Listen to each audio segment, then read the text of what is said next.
वालेकुम नाजरीन, मैं हूं आपका मेज़बान राजा रज़ा और आप देख रहे हैं आज न्यूज़। नाजरीन, इस वक्त मेरे साथ मौजूद थे मोहम्मद इरफान खान, जो कि human rights international forum of Pakistan के जो है सीनियर वाइस चेयरमैन है। तो आइए मैं आपकी इनसे बात करवाते चलूँ। अस्सलाम वालेकुम सर। वालेकुम अस्सलाम। पहले तो आपका शुक्रिया और बिस्मिल्लाहिर्रहमानिर्रहीम कि आपने मदद किया इस इंटरव्यू के लिए। देखिए, बात ये कि where there is a will there is a way. जहाँ चाह होती है वहाँ राह होती है। टाइम इंडीड बहुत कम था हमारे पास और चंद दिनों का ही टाइम था, लेकिन ये इवेंट करना भी बहुत ज़रूरी था। इस इवेंट जैसा आपने देखा, माशाल्लाह अल्लाह ने बड़ी इज़्ज़त रखी, अच्छा इवेंट हो गया हमारा। इस इवेंट का बुनियादी मकसद मेरा जो ये था कि हुब्बुल वतनी का जो जज्बा है उसको भरपूर तरीके से उभारा जाए। क्योंकि पिछले कोविड के दौरान और फिर जिस तरह के हालात हमारे कराची के रहे, फिर 5th जनरेशन वॉर अलग से चल रही है, फिर अफ़गानिस्तान के इशू, मतलब बहुत सारी चैलेंजेस का सामना है हमारे मुल्क को।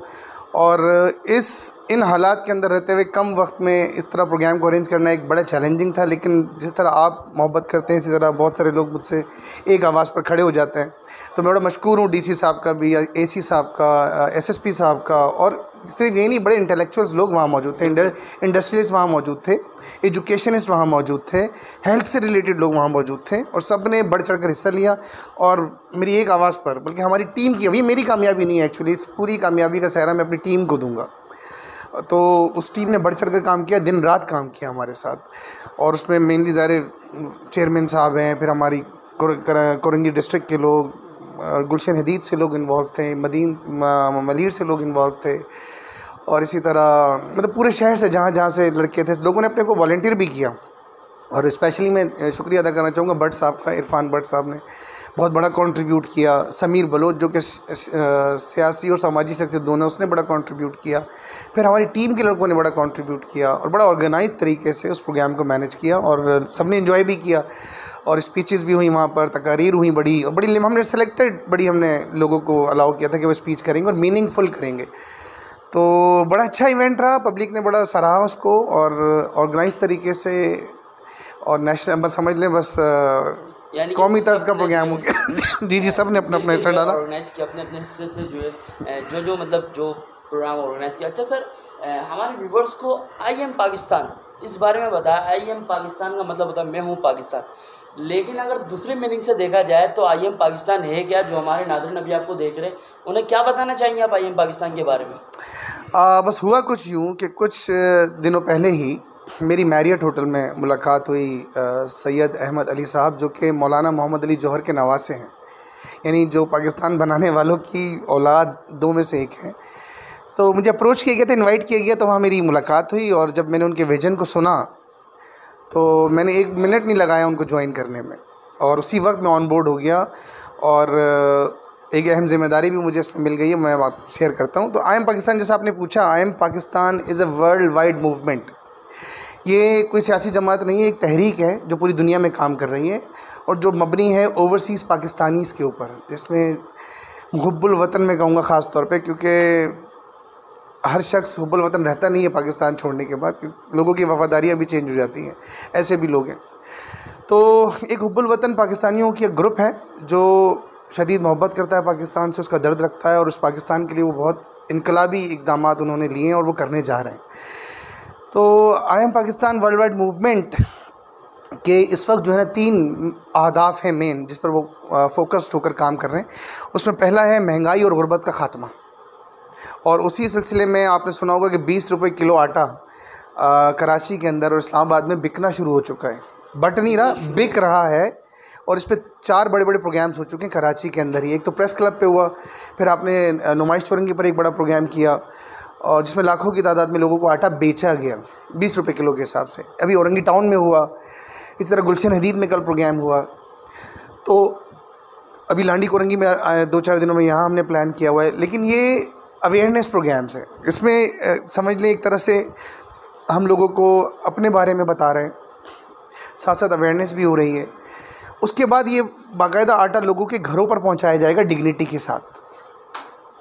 अच्छा, इसके पीछे एक बड़ा बैकग्राउंड, लेकिन बस cut the long story short, मैं ये बताना चाहूँगा कि इसी सिलसिले में, इस आटे की तरसील के सिलसिले में हमने 1 लाख जॉब क्रिएट कर दी गई हैं। 1 लाख जॉब्स, 1 लाख जॉब्स कराची के अंदर इब्तदाई स्टेज के ऊपर। अच्छा, इन लड़कों का ये काम ये होगा कि उन्हें आटा घर घर पहुंचाना होगा इज़्ज़त के साथ लोगों के, और 20 रुपये किलो फ़िलहाल हम कर रहे हैं, और मतलब कॉस्ट टू कॉस्ट पे जाएंगे। इसकी कॉस्ट किस तरह कम हुई है इस आटे की, ये भी एक साइंस है, वो भी हम किसी डिटेल इंटरव्यू में आपके साथ शेयर करेंगे। लेकिन ये लड़के जो 1 लाख लड़के होंगे ये घरों पर आटा पहुंचाएंगे पूरे कराची में। हमने पूरा इसका मैकेनिज़्म डिज़ाइन कर लिया है, पूरा स्ट्रक्चर डिज़ाइन हो चुका है, इस पर तेज़ी से वर्किंग हो रही है कि किस तरह इसको ट्रांसपेरेंट बनाया जाएगा, किसको जॉब्स मिलनी चाहिए, कौन ज़्यादा डिजर्विंग है, एक घर से कितने लोग एम्प्लॉय हो सकते हैं। क्योंकि आप देखिए कोविड-19 के बाद जो लोगों की जॉब्स वगैरह जो छूट गई हैं, तो आपके जो प्लेटफॉर्म है IM पाकिस्तान, इससे अगर लोगों को जॉब मिल रही है, ये तो बहुत अच्छी बात है। अच्छा, ये जॉब के लिए मतलब कि किस चीज़ की नीड है और कितनी एजुकेशन पे जो आप जॉब्स लोगों को देंगे? नहीं, इसमें ज़ाहिर है, देखिए एजुकेशन तो कोई क्राइटेरिया हमने नहीं रखा प्री रिक्विजिट में। इसमें एक चीज़ हमने ज़रूर रखी है कि 20 साल से ज़्यादा उम्र हो और 40 साल से कम हो। ये अभी फ़िलहाल हमने प्री रिक्विजिट रखा है, और ईमानदार हो, मुखलिस हो। इसमें करप्शन की या ज़रा सी भी बेईमानी की गुंजाइश नहीं है, क्योंकि उसमें फ़ौरन फायरिंग है, यानी फायरिंग से मुराद आप मुझे टर्मिनेट कर देंगे, इसमें कोई गुंजाइश नहीं। तो ये लड़के जो हैं घर घर आटा पहुंचाएंगे, और एक लड़के की जो तनख्वाह होगी वो कम से कम हमने रखा है 1.5 से 2 लाख रुपए महीना, मंथली। जी हाँ, सबसे सरप्राइजिंग बात ये मतलब तो ये 1 लाख जो एम्प्लॉयज़ होंगे, एक बंदे की तनख्वाह 1.5 से 2 लाख रुपए होने जा रही है, और इनका काम सिर्फ और सिर्फ ईमानदारी के साथ आटा पहुँचाना। तो कैसे पॉसिबल है मतलब कि अचानक से एक प्लेटफॉर्म आ गया IM पाकिस्तान, और इतनी मतलब बड़ी वर्किंग जो है आप करने जा रहे हैं, तो ये कैसे पॉसिबल है? मतलब क्या है, कौन है प्रेसिडेंट, और कहाँ से स्टार्ट हुआ है IM पाकिस्तान, और क्या कंडीशन है मतलब जैसे सूरत हाल बनाने की? सर, इसके फाउंडर तो हैं जनाब, जैसे मैंने कहा कि मौलाना मोहम्मद अली जौहर के नवासे सैयद मोहम्मद अहमद अली साहब, जो कि इस वक्त दिन रात जो है ना काम में मशगूल हैं और कोशा हैं। इस वक्त वो इस्लामाबाद में है, फिर करक एजेंसी में गए, फिर कोयटा में हमारा इवेंट हो रहा है, तो वो शख्स सो नहीं रहा है। मुश्किल से 3 घंटे उनकी 24 घंटे में नींद हो रही है इस वक्त, और दिन रात पूरी टीम काम कर रही है। इसी सिलसिले में हमने कभी 100 के करीब कैंप्स लगाए थे 6 सितंबर पर, जो कि आगाही मुहिम है हमारी इस हवाले से। तो अच्छा, मुमकिन किस तरह से है? मुमकिन इस तरह से है कि देखिए, जब यहाँ पर मैं मोहम्मद अली बॉक्सर का एक तारीख़ी जुमला कोट करूँगा कि उसने कहा कि मैंने अल्लाह ताला से दौलत मांगी तो अल्लाह ताला ने मुझे हिदायत दे दी। अच्छा, दौलत ज़रूरी नहीं कि पैसे की सूरत में हो, दौलत एक अच्छा आइडिया भी हो सकता है अल्लाह की तरफ से, दिमाग में कोई अच्छी सोच भी हो सकती है जिस पे इम्प्लीमेंट करके काम किया जा सकता है। इस आटे की नौकरियों का सिलसिला ऐसा है कि ये लड़के जो आटा पहुंचाएंगे घरों पर, हमने इन्हें पर केजी 1 किलो के ऊपर 5 रुपये उसका कमीशन रखा है, और एक लड़के ने 40,000 किलो आटा पहुंचाना है महीने के अंदर, तो इस हिसाब से उसकी 2 लाख रुपये तनख्वाह बन जाती है। तो ये एक सिलसिला बनाए, इसमें ज़्यादा कुछ कोई बड़ा कोई रॉकेट साइंस नहीं है, सिर्फ अल्लाह ने सोच दी, दिमाग दिया, इसी आटे की तरसील में जो है ना इसमें जॉब्स क्रिएट कर दी गई हैं। देखा जाए तो आटा तो आप 15 रुपये किलो जो है आवाम को दे रहे हैं। नहीं, ये 25 रुपये पर चला जाएगा आटा, लेकिन इस वक्त आटा मिल रहा है एक्चुअली कोई 80 या 75 रुपये किलो, और ये उस आटे में एसेंस भी नहीं होता, उस आटे में उसकी जो सूजी होता है, मैदा होता है, वो निकाल लिया जाता है। लेकिन हम जो आटा देने जा रहे हैं वो प्योर ऑर्गेनिक आटा होगा, क्वालिटी वीट ख़रीद कर, ख़ुद ही उसको पीस कर, ख़ुद ही उसको पैक कर ख़ुद ही उसकी जितनी भी लॉजिस्टिक है तरसील वो हम खुद कर रहे हैं, और इसमें हमारे साथ बहुत अहम लोग भी ऑन बोर्ड हैं, और करते धरते लोग भी ऑन बोर्ड हैं। डेजिग्नेशन क्या है IM पाकिस्तान? सर, मेरे लिए एजाज़ की बात यह है कि एक ही मीटिंग में मुझे जो है वो हेड ऑफ यानी president of Karachi employment division मेरी तकर्रुरी हो गई है, और जितनी भी कराची की एम्प्लॉयमेंट होगी उसको मॉनिटर करना, उसको फाइनलाइज़ करना, जितनी भी ये खिदमात है मैं सर अंजाम दूँगी। मेरे लिए तो देखिए सही एजाज़ और ऑनर की बात उस वक्त होगी जब मैं अपने चेयरमैन साहब सैयद अहमद अली साहब, अपनी टीम और आप सब की, अपने 2 भाइयों की, पाकिस्तानी कौम की उम्मीदों पर पूरा उतरूँ। उस वक्त बातें तो सब पहले बहुत बड़ी बड़ी कर देते हैं, लेकिन अमल नहीं होता, फिर बाद में कोई सियासत की नज़र हो जाता है, कोई कुछ हो जाता है। जैसे पिछली भी ऑर्गेनाइजेशन ने बड़े काम किए, लेकिन कुछ अर्से बाद वो फिर कोई MNA बन जाता है, कोई MP बन जाता है, और फिर वो जो उनका मेन विजन होता है उसको बनने में हर्ज नहीं है, ठीक है आप करें खिदमत, सियासत में आकर भी करें, लेकिन जो आपने मेन अपना एक इकदाम आपने उठाया, जो आपने एक मिशन तय किया, एक विजन जो आपका था, उससे आप विड्रॉ ना हो, उसे पाए तकमील तक पहुँचाए। तो हमारी उम्मीद है, हमें उम्मीद भी है और हमारी कोशिशें भी हैं, पुरज़म भी हम इस हवाले से। अच्छा, ये तो एक हदफ था आटे का। आटे से क्या होगा कि महंगाई, गुरबत, गरीब आदमी भी क्वालिटी आटा उस तक पहुँचेगा जो कि बुनियादी सर्वाइवल के लिए ज़रूरी है। अच्छा, साथ ही साथ जो दूसरा बड़ा हदफ है वो है डैम्स की तामीर। हमें सब पता है कि लोड शेडिंग से हम सब परेशान हैं। ये कर लेंगे अब जी जी बिल्कुल बिल्कुल कर लेंगे, काम शुरू हो करेंगे नहीं, शुरू हो चुका है। शुरू हो चुका हाँ बिल्कुल हो चुका है। अच्छा, इस पे आपको पता है बिजली महंगी है बहुत ज़्यादा, हर कोई के इलेक्ट्रिक के लिए पता नहीं दिल से कैसे कैसे, अब मैं कुछ कह अंदर लावा पक रहा होता है लोगों के। अच्छा, फिर महंगी बिजली है, फिर लोड शेडिंग बहुत ज़्यादा है। एनर्जी क्राइसिस की बात करो, एनर्जी क्राइसिस से डील करने के लिए डैम्स की तामीर नागुज़ीर है। डैम्स बनेंगे तो पावर जनरेशन होगी, पानी की किल्लत पूरी होगी और एम्प्लॉयमेंट्स क्रिएट होंगी। ऐसे बहुत सारी बाई प्रोडक्ट्स जो निकलेंगी, लेकिन मेनली जो है ना एनर्जी क्राइसिस पे काबू पाना है। उसके लिए डैम की तामीर पे काम शुरू हो चुका है और उसके लिए बहुत सारा फंड ऑलरेडी रोशन डिजिटल अकाउंट जो कि प्राइम मिनिस्टर का अकाउंट है उसके थ्रू पाकिस्तान आ चुका है। तो ये एक है। अच्छा, तीसरा है इंटरेस्ट फ्री पाकिस्तान, सूद फ्री पाकिस्तान। पाकिस्तान जितना भी कर्जा है पाकिस्तान के ऊपर IMF का, वो सारा उतारने का बेड़ा उठाया इस टीम ने, ओवरसीज़ पाकिस्तानियों की टीम ने। जब सूद से जैसे ही पाक हो जाएगा पाकिस्तान, वैसे ही फिर जितनी कीमतें, जो डॉलर की कीमत है, जो हमें इंटरेस्ट में पैसा जाता है, वो खुद ब खुद नीचे आ जाएगा। डॉलर जब 60 रुपये पर आ जाएगा, जो हमारा हदफ है मेनली, तो गुर्बत वैसे ही ख़त्म हो जाएगी। सूद की लानत से हमारी जान छूट जाएगी। और आपको पता है जब सूद से पाक हो जाएगा तो अल्लाह की बरकत और रहमत और सारी चीज़ें हमारे साथ भी होंगी इंशाअल्लाह ताला। जी नाज़रीन, ये मेरे साथ मौजूद थे IM पाकिस्तान में भी अब इन्होंने जो है ज्वाइनिंग ले ली है, मोहम्मद इरफान खान।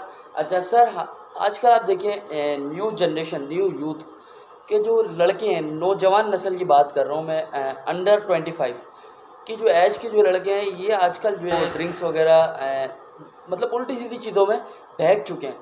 तो हमारे प्लेटफॉर्म के ज़रिए आप उन्हें क्या मैसेज डिलीवर करना चाहिए? लड़कों को देखें, ज़ाहिर है जब अच्छाई नहीं होगी तो बुराई होगी। मैं अक्सर ये कहता हूँ कि जैसे अंधेरा जो है ख़ुद कोई चीज़ नहीं है, वो रोशनी की गैर मौजूदगी का नाम है। यानी अंधेरे को हम नहीं ला सकते, रोशनी को कहीं भी ले जा सकते हैं। रोशनी को हटा दें तो कुछ नहीं बचता, वो अंधेरा है। इसी तरह मौत ख़ुद कोई चीज़ नहीं है, वो ज़िंदगी की गैर मौजूदगी का नाम है। किसी को मौत नहीं आती बल्कि ज़िंदगी चली जाती है। एक चीज़ थी वो चली गई, कुछ नहीं बचा, हम कहते हैं मौत आ गई, मौत है। इसी तरह जहालत जो है वो ख़ुद कोई चीज़ नहीं है बल्कि इल्म की गैर मौजूदगी का नाम है। एक खला है जो इल्म से पूरा होगा। जब तरबियत नहीं हो रही होगी, जब इस्लाह नहीं हो रही होगी, जब तालीम नहीं हो रही होगी तो फिर जहालत होगी। जब रोशनी नहीं होगी तो क्या होगा, है ना? जब ज़िंदगी नहीं होगी तो क्या होगा, और जब इल्म नहीं होगा तो क्या होगा, जहालत होगी। असल काम करने की ज़रूरत है तालीम पर, तरबियत पर। जब तरबियत पे काम शुरू होगा तो जहालत खुद ब खुद जाएगी। और हम इस पे भी काम करें। ये मेरा प्राइम एरिया है, एजुकेशन मेरा कोर एरिया है, जिस पे हम एक स्कूल भी इस्टेब्लिश करने जा रहे हैं, जिसमें बहुत ही आला किस्म की तालीम और बहुत ही मीनिंगफुल टारगेटेड एजुकेशन लोगों को दी जाएगी, रेलेवेंट एजुकेशन दी जाएगी। ऐसा नहीं होगा कि सब ने सब पढ़ना है और क्यों पढ़ना है किसी को नहीं पता। कहते हैं ना इंजन की खूबी ना कमाले ड्राइवर, चली जा रही हूँ खुदा के सहारे। चल तो सब कुछ खुदा के सहारे ही रहा है, लेकिन हमारे मुल्क में जो है ना गरीबी ज़्यादा है, मतलब गुर्बत बहुत है। बतौर इंडिया के कम है, लेकिन फिर भी जो है यहाँ गुर्बत ज़्यादा है। और आपको पता है कि हमारे मुल्क के अंदर हर घर में बच्चे भी ज़्यादा हैं। तो आजकल के दौर में जो है खाना मुश्किल हो गया। तो एजुकेशन वो अपने बच्चों को कैसे देंगे? यानी बच्चे पैदा होते हैं और उनको जो है फिर जॉब्स पे लगा दिया जाता है, पंचर की दुकान पे, मैकेनिक की दुकान पे, वहाँ लगा दिया जाता है, जिसमें वो बच्चा जो बेचारा स्क्रू टाइट करते हैं उसकी पूरी ज़िंदगी निकल जाती है। वो एजुकेशन जो है गेटिंग नहीं कर पाता, हासिल नहीं कर पाता। तो आपका क्या कहना है इस बारे में? अच्छा देखिए, महंगाई के हवाले से तो मैंने आपको बताया कि हम वैसे ही काम कर रहे हैं। जब महंगाई कम हो जाएगी तो ज़ाहिर लोग इतनी उन पर बर्डन नहीं होगा सर्वाइवल के लिए। लेकिन एक दूसरा माइंड सेट भी है कमाने के पीछे ना। एक दूसरा माइंड सेट ये है कि लोगों की तरजीह अब एजुकेशन नहीं रही, क्योंकि जो कामयाबी का मयार लोगों ने समझ लिया वो पैसे को समझ लिया है। पैसा जिसके नो मैटर वो कहाँ से कमा रहा है, कैसे कमा रहा है। आजकल माजरत के साथ वालिदैन भी बच्चे से नहीं पूछ रहे बेटा कि तेरी इनकम नहीं है लेकिन तेरे पास इतना महंगा मोबाइल कहाँ से आ गया। हमें याद है हमारी जेब से अगर 5 रुपये भी ज़्यादा निकल जाते तो हमारी पिटाई लग जाती थी भाई, पूछते थे लोग घर। तो आज ये समझ नहीं आ रही कि बच्चा इतनी महंगी चीज़ें अफोर्ड कर रहा है लेकिन उसकी इनकम है ही नहीं कोई, या तो नहीं है या फिर बहुत थोड़ी है। तो वो उससे कमेंसरेट यानी उसके साथ जस्टिफाइड जो है ना उसकी जो लग्जरीज़ हैं उसकी इनकम के साथ नहीं हो रही होती, तो पूछते नहीं हैं पेरेंट्स। तो ये एक तो चीज़ लोगों में ख़त्म होती जा रही तेज़ी से, और लोगों में ये चीज़ इसको इंस्टॉल करना, इस सेंस को उभारना ये बहुत ज़रूरी है।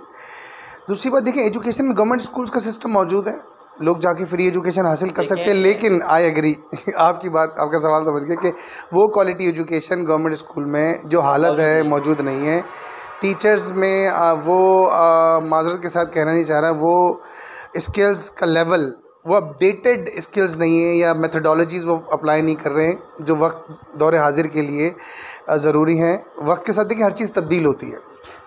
मुझे याद है हमारे दौर में जब पेरेंट्स हुआ करते थे ना, वो गवर्नमेंट स्कूल देखिए, में माजरत के साथ मैं आपकी एक बात काट रहा हूँ। आपने बोला वक्त के साथ हर चीज़ तब्दील होती है, तो हमारे पाकिस्तान में बहुत सारी चीज़ें जो है तब्दील हो चुकी हैं। जैसे पहले चीज़ जो है 40 रुपये किलो आटा था, अब 60 रुपये किलो पे आ गया। पहले की एजुकेशन अच्छी थी, अब जो है लो होते जा रही हैं। और बात आपने की कि टीचर्स की, मेरा सवाल था, आपने मुझे करने नहीं दिया।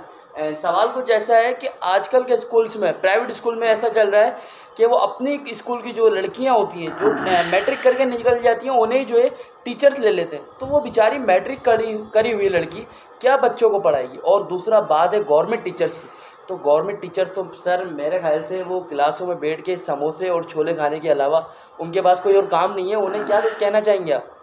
बिल्कुल सही बात है। देखिए पहली बात आती है आपकी जो आपने बात की लड़कियों के हवाले से या लड़कों के हवाले से, अक्सर हमने ये देखा है कि वो लड़कियां जो 12 साल की तालीम यानी HSC हायर एजुकेशन या इंटरमीडिएट जिसे हम कहते हैं अदर वर्ड्स में, वो जब वो कर लेती हैं हायर सेकेंडरी सर्टिफिकेट हासिल करने के बाद, वो जब उनकी शादी का वेट कर रही होती हैं या गैप पीरियड में वो स्कूल में पढ़ाना शुरू कर देती है। अनफॉर्चुनेटली हमारे यहाँ जो कुछ नहीं बन पाता वो टीचर बन जाता है। अच्छा, जबकि बाहर ममालिक में सबसे ज़्यादा मुश्किल काम टीचर बनना है और सबसे ज़्यादा हाईली पेड जॉब है, जबकि प्राइवेट स्कूल्स जो सिस्टम है जो भी है, सबसे लीस्ट पेड जॉब, सबसे कम तनख्वाह टीचर्स की है। यानी जब आपने टीचर्स को तरजीह ही नहीं दी और ना टीचर्स की डेवलपमेंट पे कोई काम किया, ना आपने कोई उनसे डिग्री रिक्वायर की, ना कोई क्वालिटी एश्योरेंस एजेंसीज़ मौजूद हैं यहाँ पर जो मॉनिटर करें कि भाई वाकई ही जो टीचर्स पढ़ा रहे हैं, टीचर का मतलब ये नहीं कि आपको सब्जेक्ट पे कमांड हो। अगर मैं इंग्लिश का टीचर हूँ और मुझे इंग्लिश बहुत अच्छी आती है, तो इसका ज़रूरी नहीं कि इंग्लिश का अच्छा आने वाला अच्छा टीचर भी हो इंग्लिश का। उर्दू जिसको अच्छी आती है, ज़रूरी नहीं कि वो उर्दू का अच्छा टीचर भी हो। टीचिंग एक अलग साइंस है। एक चीज़ को दूसरे बच्चे में ट्रांसफ़र करना, इंस्टिल करना, ये एक साइंस है।